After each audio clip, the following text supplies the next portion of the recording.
ನಾ ಅಲ್ಲ, ಅವ ಅಲ್ಲ, ಅವನ ಹೇಳೋದ್ರೊಳಗೆ ನಾ ಅದಿನ ತಂದ್ರು ಭಗವಂತ. ಅವನು ಉಪಕಾರ ತೀರ್ಸಕ್ ಸಾಧ್ಯ ಇಲ್ಲಮ್ಮ. ಅವ ಬಹಳ ದೊಡ್ಡವನಾನೆ, ಬಹಳ ಪ್ರಯತ್ನ ಪಟ್ಟಿದ್ದಾನೆ.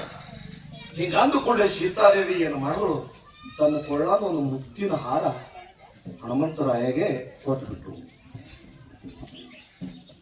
ಕೊಟ್ಟು ಬಿಡೋಣ, ಇದು ಬೆಲೆ ಬಾಳುವಂತ ರತ್ನ ಖಚಿತವಾಗಿರ್ತಕ್ಕಂಥ ಬೆಲೆ ಬಾಳುವಂತ ರತ್ನದ ಹಾರಪ್ಪ, ಇದು ತಗೋ. ಈ ಬಹಳ ದುಡ್ದಿ ನಮ್ಮ ರಾಜಧಾನಿ ಕಾಲಾಗ ನೀನು ನಮ್ಮ ಆಸ್ಥಾನ ಕಾಲ ಬಹಳ ದುಡ್ದಿ, ಇದು ತಗೋ ಅಂತೇಳಿ ಒಂದು ರತ್ನ ಖಚಿತವಾಗಿರ್ತಕ್ಕಂಥ ಬೆಲೆ ಬಾಳುವಂತ ಹಾರ ಕೊಟ್ಟು, ಆ ಹಾರ ತಗೊಂಡು ಹನುಮಂತ ಏನು ಮಾಡಕಪ್ಪ ಅಂತ ಹೇಳಿದ್ರೆ, ಆ ಮುತ್ತಿನ ಹಾರ ಕಡದು ಮುತ್ತು ತಗೊಂಡು ಹಲ್ಲಾಗ ಕಚ್ಚಾವ, ಒಡ್ಯಾವ, ಹಿಂಗ ನೋಡಾವ, ಒಗದು ಬಿಡಾವ. ಕಚ್ಚಾವ, ಒಡ್ಯಾವ, ಒಗದು ಬಿಡಾವ. ಇದು ಹಿಂಗ ನಡೀತು. ಸೀತೆ ಸಿಟ್ಟಿಗೆ ಬಂದ್ರು.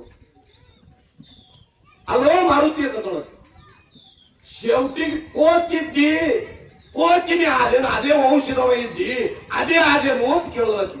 ಯಾಕಮ್ಮ ಅಂತ ಕೇಳೋ, ಅಲ್ಲೋ ಬಹಳ ದೊಡ್ಡದು ಹಾರು ಕೊಟ್ಟಿದೆ ನಿನಗೆ, ಅದು ಕಡಿತಿ ಹೋಗಿತಿ ಯಾಕೆ